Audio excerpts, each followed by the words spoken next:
How do you divide up your time to manage all these things? I try to do like one thing a day. So if I'm writing a blog post, like I don't blog as often. I scope more than I blog at this point. So, you know, I try to, you know, I just have to take the time. It takes me like maybe 30, 45 minutes, maybe an hour to write an email. So I just try to find that time to do that because it's important to me to try to connect with my community. I don't do it nearly as often as I want to or as I should, but I'm recommitting to that as a result of doing this, this scope. Being more personal in my emails. Yeah, absolutely. That is, that's crucial for me, is to be more personal in my emails, because I want people to feel like they are talking to me and not a representative of me, or not, you know, like I'm writing a research paper or anything like that. I want them to feel like, because those actually are my words, I want them to feel like they're actually talking to me. Like I'm actually sending them an email like, hey girl, you know, I don't say that, but I'm like, you know, hey girl, this is what happened to me, da, da, da, da, da. You know, I want them to feel like it's a conversation with me. I'm catching them up on my life, and I'm giving them something valuable that they can do and or use. All right, so email is content. Number 1, segment your list. Number 2, autoresponders are great. Can I record my scopes and send them out in an email? You probably can. You're going to have to upload them somewhere, YouTube or some other storage site, and then include a link or embed it in your email. But yes, you can. If it's super long, I wouldn't do that anyway. I would actually embed it to your website so you can drive some traffic there, and then include a link in your email where they can go there and do that. So you're actually doing like double duty. So you're increasing your click rate and your open rate of your email, and then you're driving traffic to your website. So that's how I would do it. And that's how I actually do mine with my scopes. They're embedded on my website. And so people are encouraged to go to that web page. So they open my email, they click the link, and so I get click rate, open, and then traffic on my page. The next thing is actually I already talked about this. So it is a valuable, absolutely double duty. It is a valuable welcome email. So I've already talked about that. I'm not going to go through that again, but that is where an email where you highlight some of your best posts and content, put in some of your best videos. If you want to also put in a discount or a coupon code or a way for them to get something, if you're a product-based company, you can use that welcome email for that as well. So make it valuable to them. Make it something that they actually want to open. Do you send emails daily or just schedule? Yeah, no, I don't send emails daily. I don't even send them weekly at this point. I need to send them weekly, and I recommend that you send them at least once a week. And there are all kinds of schools of thought out there as to when is the best time to send it. I've tried all different types of ways. In MailChimp, when you have a paid account, I know because I can only talk from that reference because that's what I have. You can actually, there's a function where you can let MailChimp determine based on your open rates the optimal time to send emails to your list. And for some reason, mine is like at 8 o'clock at night. I don't know. I didn't know that. But they say more people open my email at 8 o'clock at night. I've tried them all, and I've gotten some decent rates with different methods. So I send it Monday at 6 o'clock in the morning, or, you know, like somewhere around 7:30 actually. Because one school of thought was that people, when they get to work on Monday morning, they're not quite ready to work. And so they want a little bit of a distraction while they get their coffee, you know, kind of wake up and what. Yes, it does.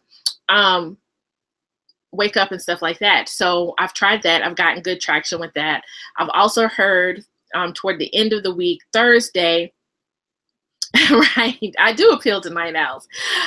Thursday, I've heard like around 4, you know, something like that, because people by that time, they're kind of burned out from working all week. They are over all of the things that are happening at work, and they want a diversion. And so they'll open emails then. So it just kind of depends. You have to sort of figure it out. And MailChimp also allows you to do like A/B testing. It allows you to send emails based on an analysis of when your your list opens your emails. So there are different things that you can try. But the one thing that I do recommend that I said at the beginning as a tip is that you actually send an email whenever you send it. And then 24 to 48 hours later, you run a report. It's a segment report. And so you replicate the email in MailChimp. You run a segment report on everyone that did not open your previous email. And so you refresh that count and say you send it to 200 people, 50 people opened it. So then you're going to resend that email to those 150 people that did not open it.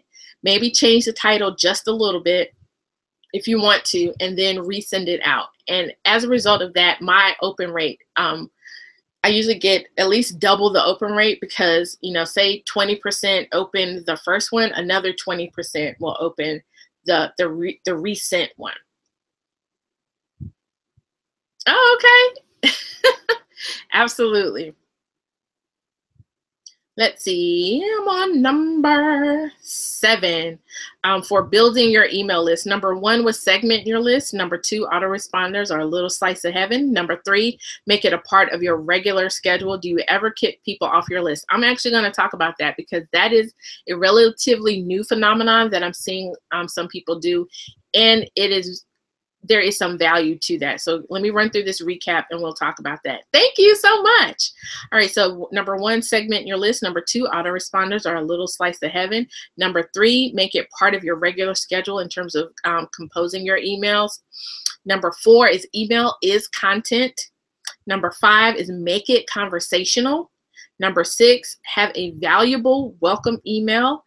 I dabbed in all of these things. I choose consistency with connecting with my supporters. Yeah, absolutely. But I think if you find that even if it's like something you send that you write Sunday night that you send, yeah, the resend actually works really well. I will say that much. Even if you write something Sunday night, that's like just a recap of your weekend and maybe what you're going to work on in the week that has some value and some content pieces in it.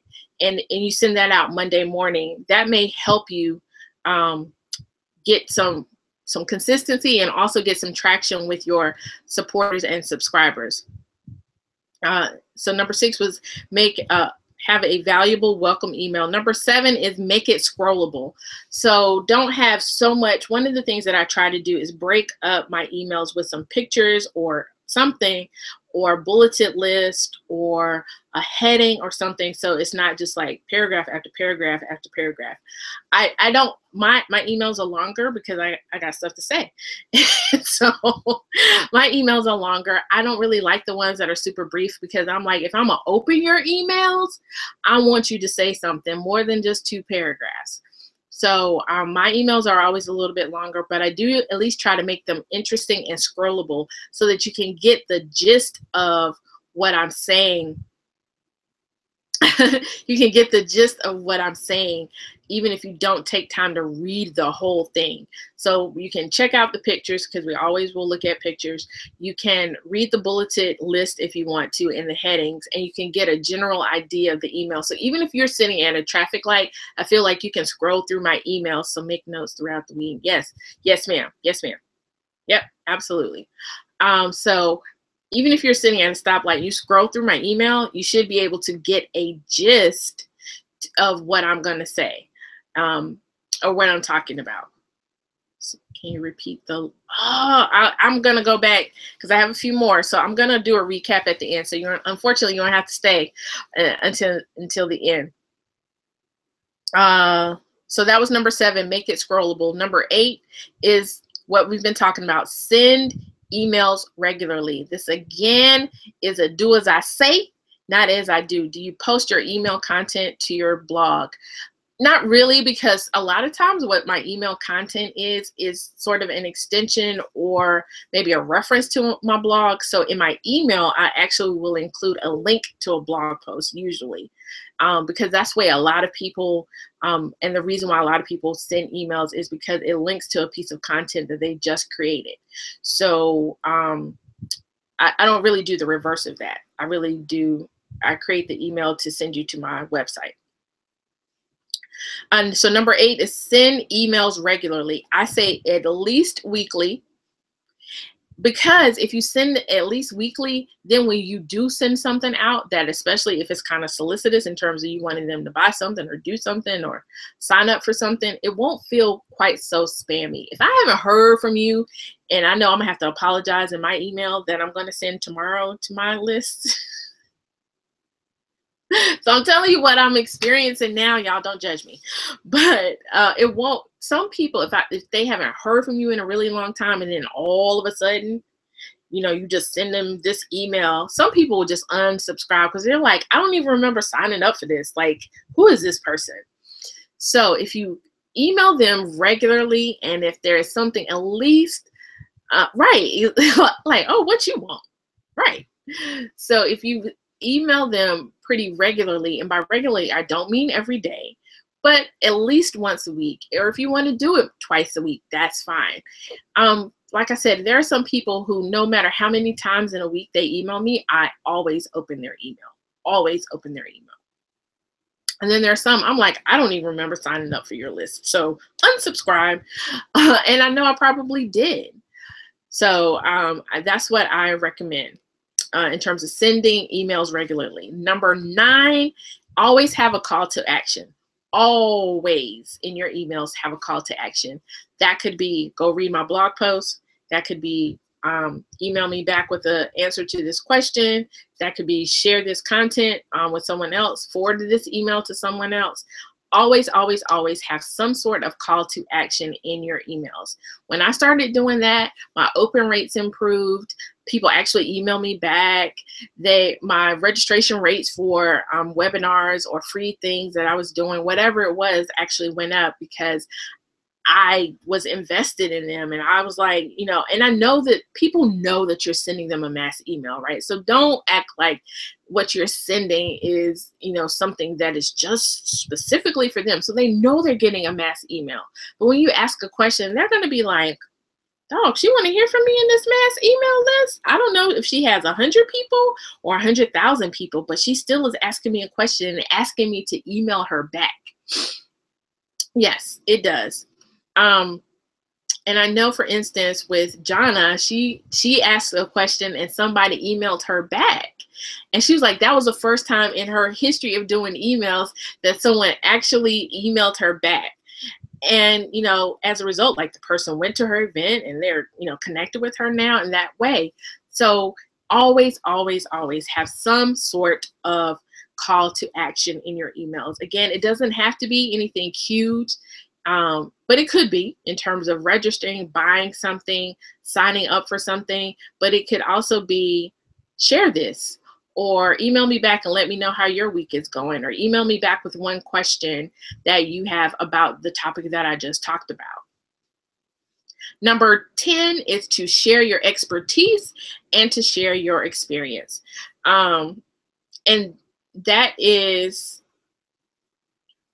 oh, you're welcome. Share your expertise and share your experience. Asking for feedback has been the most response. Yes, absolutely. Share your expertise and share your experience. So that kind of ties with make it conversational. So make it so that you you not only share the knowledge that you have, but you share your experiences. One of the most relatable things that you can do in order to really connect with your audience is to say, me too. So to say to people, I've, you know, struggled with meal prep too. Here are the 5 things that I recommend that you do in, right. Here are the 5 things that you do, you know, in order to make meal prep a success this week, right? So one of the most, so you're sharing your expertise, but then you're also sharing your experience. And that's why a lot of people like open their emails with a story or recount their story, what have you. When I was coaching the INHMD host this year, I told them like one of the first emails that they sent should have been what it was like when they attended their first natural hair event. So rather than the first email being buy a ticket to my event, No, talk about your first experience, because you're doing Me Too. So you're already connecting with people that maybe are newly natural, maybe new to your area, maybe have never ever been, no matter how long they've been natural, have never ever been to a natural hair event. So you are building that rapport and that relationship with people by doing that. So share your expertise, but then also share your experience. And I think you'll find the responses to your calls to action will increase as a result of that. So now we're going to talk about some potential opt-in offers, and then we're going to take questions, and that's it. Oh, let me do a recap of this list really quick. So we're talking about the 10 tips I have for building your email list. Number 1 is to segment your list. So I hope that person that had to go get a pen is ready. Number 1 is segment your list. Number 2, autoresponders. They're a little slice of heaven. Number 3, make it a part of your regular schedule in terms of your content creation schedule. So if you write a blog post on Monday, maybe Tuesday is your day to write your email. Number 4 is to remember that email is content. Email is content just like a blog post, just like a video, just like a scope. Number 5 is make it conversational. Make it conversational. Number 6, have a valuable welcome email. Have a valuable welcome email, meaning that there's content in it. So it's not just, thank you for joining my email list, you'll hear from me again soon. No, have something that people can go to and can start consuming your content immediately. Number 7, make it scrollable. So make it so that people can scroll through relatively quickly, even if they're sitting at a stoplight, and they're able to get a gist of what you're saying. Number 8 is send emails regularly, at least weekly, so it won't feel so spammy to them and they're wondering where in the world that email came from. Number 9, always have a call to action. Number 10, share your expertise and share your experience. Share your expertise and share your experience. All right, so now we're going to talk about opt-in offers for you, and I'm going to run through these really quick, take any questions that you have, and then we're going to bed. So some potential opt-in offers for you. Good, I'm glad you got it. Is a video of some sort, a video with a piece of content. I think my friend Diana from Sisters with Beauty up there, she is a beast at releasing a special hairstyle video only to her email list. So you can use a video for that purpose to get people to sign up for your email list.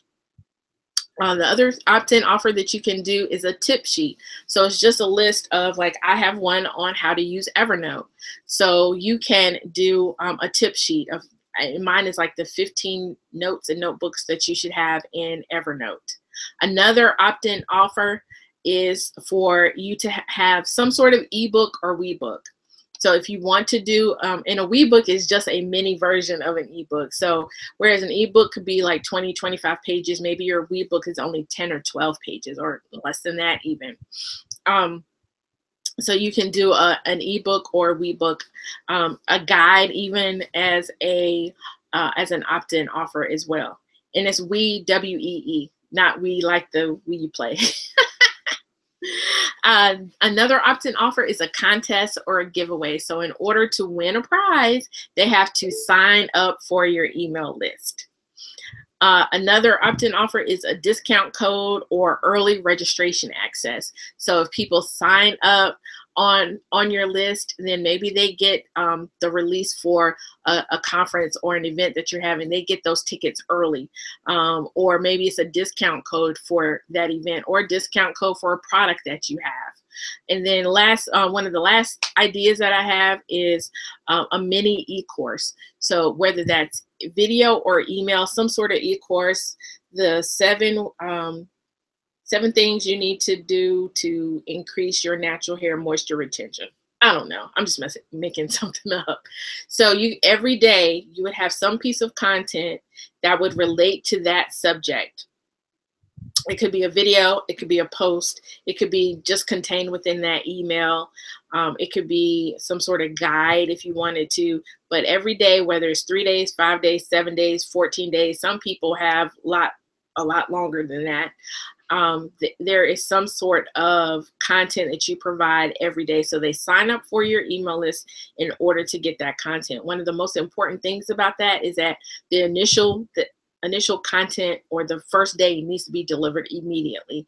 And then you deliver the other content day after day after day. Or if you want to space it out even more than that, you could. But a lot of times people want all of the content right then anyway. So I would only do it like maybe every day. I wouldn't space it out every 2 days or once a week or anything like that, because they know that they want that content. That's something that resonates with them.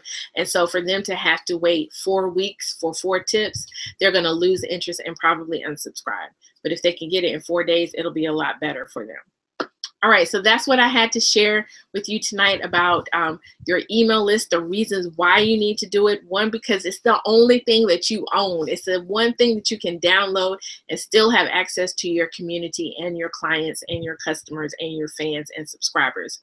2, there's still money in the inbox. So there are still people that will register and buy things based on what is delivered to their inbox in your email.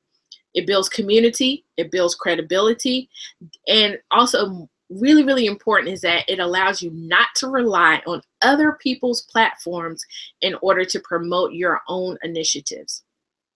And ultimately, it saves money, because whether you have the free version of MailChimp or the paid version, even if you have the paid version, you are saving money because you're not having to pay these different people to promote your events. You are building a community that you can promote your own initiatives, products, events, and services to.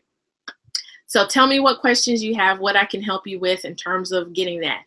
Oh, I'll talk really quick while you are typing your questions about the different ones. Well, I can't really talk about all of the different ones but I did look at them all. I looked at Aweber and I know you are, and Get Response and Mad Mimi. And the one thing, and the reason why I was leaving Constant Contact anyway, was because of the autoresponder thing. And for me, I looked at Infusionsoft. It was out of my price range. MailChimp, compared to Infusionsoft in terms of the robustness of the autoresponder program, was within my budget, and it is extremely robust, extremely robust. And so I'm able to do a lot. There is even not just a welcome email where you just get that one kind of autoresponder back. You can set up an entire workflow, if you will. And, that takes a lot of setup time on the front end, but let me tell you, it will give you life on the back end. And especially for those of you that provide services or are trying to sell a digital product, or some sort of registration to something else, or get people to employ your services, and you're providing content in order to get them to subscribe or join or hire you. This autoresponder workflow will have you getting your life. It takes a lot of setup on the front end, but as you promote it, you are not having to do anything on the back end once it's fully set up. It automatically sends the stuff as people come in, and it sets up that sequence. So all you really have to do is periodically go in and check it to make sure it hasn't stopped for some reason. But other than that, it keeps right on going. So are there any questions? Otherwise, we are going to take a break for the night, and I'm going to head to bed. Did I miss you covering if when? Oh, thank you for reminding me of that. No, you didn't miss it because I forgot.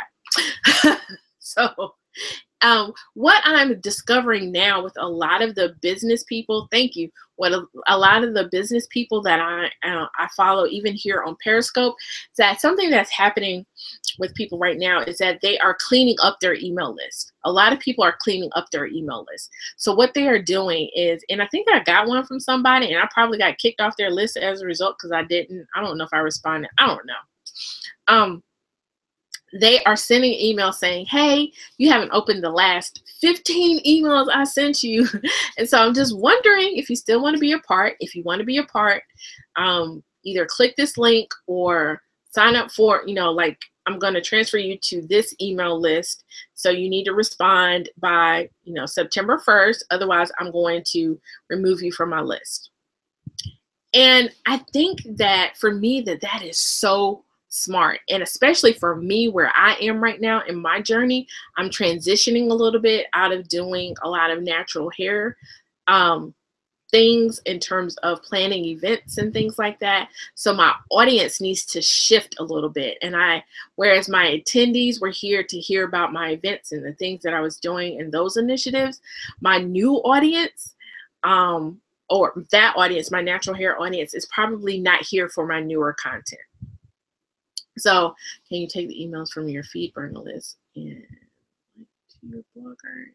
You should be able to, if there is a way for you to download it in any sort of CSV, text, or Excel file, then you can upload them to MailChimp.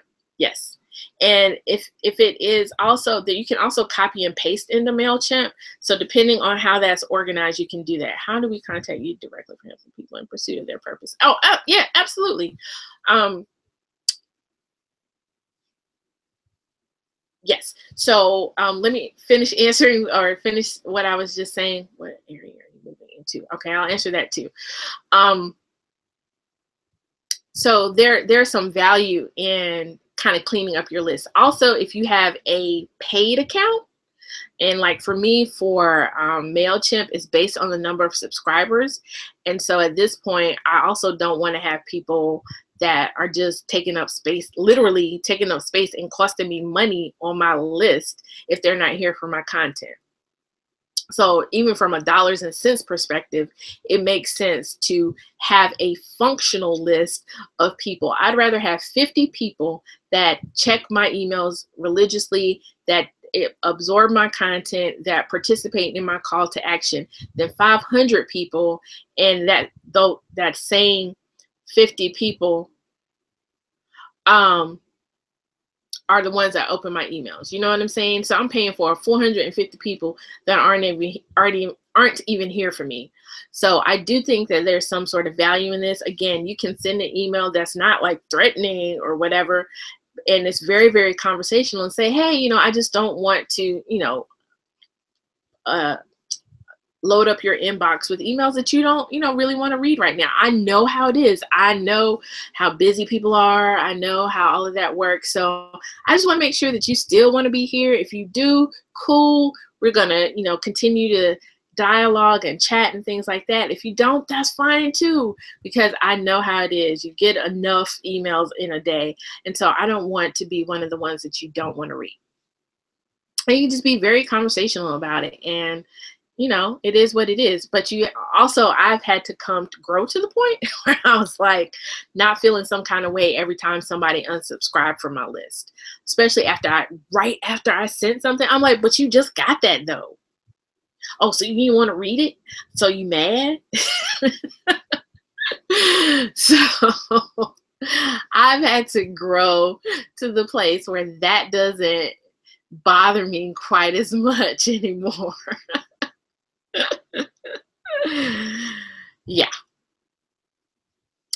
So someone asked me, what area am I moving into? I'm moving more into, I'm the purpose pusher. So I push people toward their purpose. Not saying I am not by any means stretching the imagination in my community. I am, I know. Yeah, that is true too. I'm absolutely in love with and tied and married to the natural hair community. I'm not going anywhere. I still do events and host events and go to events and all of that. But in terms of, and I still do INHMD, but in terms of my kind of doing events and my really doing a whole lot of content related to natural hair, that is shifting to more talking more about purpose and how people can find their purpose, discover it, develop, and deploy it. So, I mean, there are people within my community that are here for that, but then I think there are some people that aren't. So that's why I feel like it's shifting a little bit, and I probably need to send that. Yes, and I'm going to tell you that too. Send that email out to them so that I can maybe reduce my bill by at least $5 a month. I mean, come on. All right. So thank you all so much. Before I get into this last little bit, thank you so much for joining me tonight. Today's Wednesday. Yeah, so I do have one more 10 at 10 tomorrow. I am seriously contemplating reducing the number of days that I do 10 at 10 starting in September, primarily because this is going to sound so petty. But, you know, I'm getting put on my cape. Yeah. Part of the reason why I'm getting ready to do it is because Thursday night is Scandal and How to Get Away with Murder. And Wednesday night is Empire. Even though it's at 9 o'clock, I don't know, they might change the time to 10. So, right. So yeah, drip drop. I'm saying, you're so beautiful. Yes, I still like Scandal. I do. Well, I'm gonna give them a chance. Last season was a bit of a disappointment, but yeah. So I'm seriously considering doing that. Yeah, I'm worried about TV. I gotta have a life too. Shoot, I like TV. Yes, How to Get Away with Murder is good. So if I come on Scope on those nights, it's probably gonna be like to do a recap and to shoot the breeze with y'all and to figure out what y'all feel about it. So, but I know somebody's gonna do it. I'm waiting for Awesomely Lovey to get up here and to do her recaps on Scope. We won't even be able to get into Scope probably, but yeah. Anyway, I see you protesting. I see you protesting. So I will let you know. All right. So for those of you that are interested in having a discovery call with me, because again, like I said, I'm the purpose pusher. My goal is to help at least 1,000 people discover, develop, and deploy their purpose. I want you to figure out what your life's work is. I want you to figure out what makes your heart sing and smile, and to do it and to do it and to do it well, like LL Cool J can say. So I highly recommend that you sign up for a discovery purpose call. I actually recommend that you sign up for to be one of my coaching clients. I actually just went to the store today and got journals for all of my clients. So I'm mailing journals tomorrow and Friday to my clients. That is going to be super exciting. I'm going to post that on Instagram as soon as we get off the pictures of the journals, and they are beautiful journals. So that is where I want you to keep track of your purpose, keep track of the notes from our sessions. My discovery purpose calls are like a mini coaching session. You will get things that will help you. I will give you action items. Yes, you would. Actually, pause for the calls while I go get one.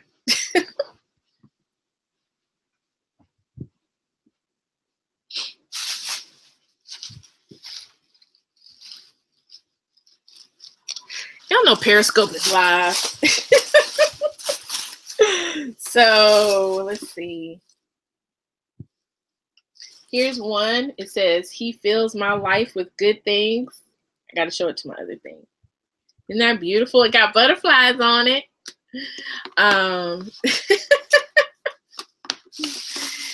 No, your face isn't on it. With God, all things are possible. More butterflies. I know Diane is sitting there looking like, yes, honey, yes. More butterflies. Follow your heart. It knows the way. So these are my journals.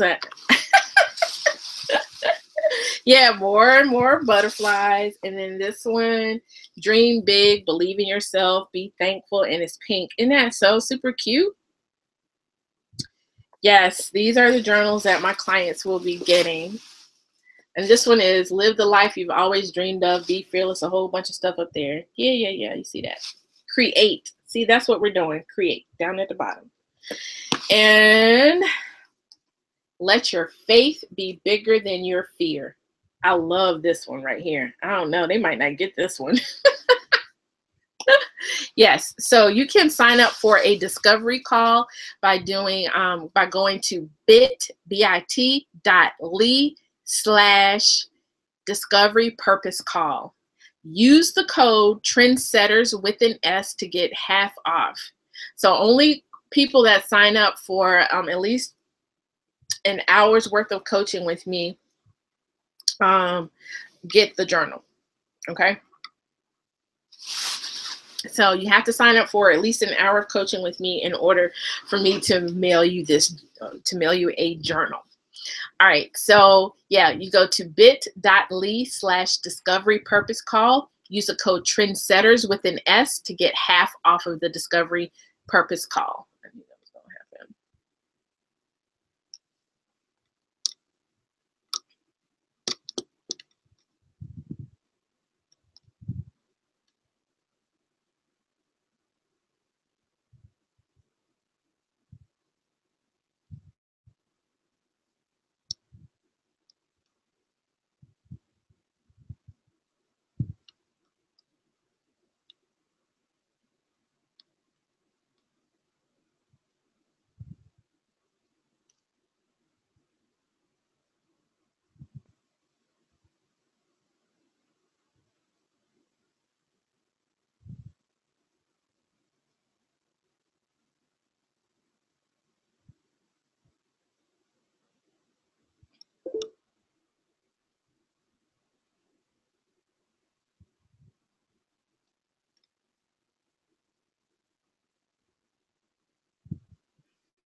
Thank you.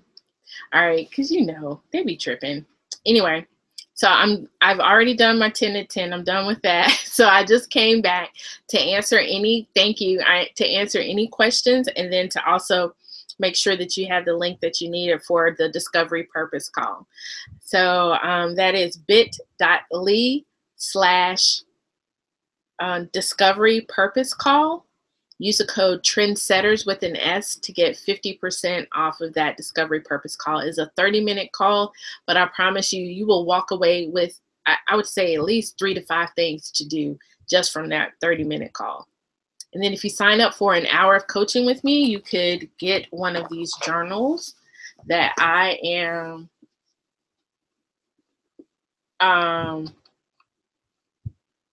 that I'm giving to clients that sign up for at least 1 hour's worth of coaching. Like, they are amazing journals. Let faith be bigger than your fear. I hand selected these. I hand selected these, and my journals just knocked over my camera. Gotta love it. Oh, Lord of mercy, y'all. Sorry. Ooh, you see my bathroom.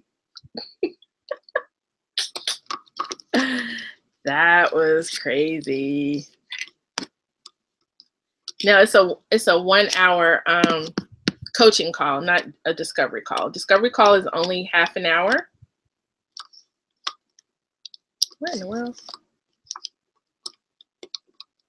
All right, that's better. All right, sorry about that. Periscope is live. So anyway, the discovery call is 30 minutes. You can go to bit.ly/discovery purpose call. What in the world is going on with my thing? You can email me at thetrendysocialite@gmail.com.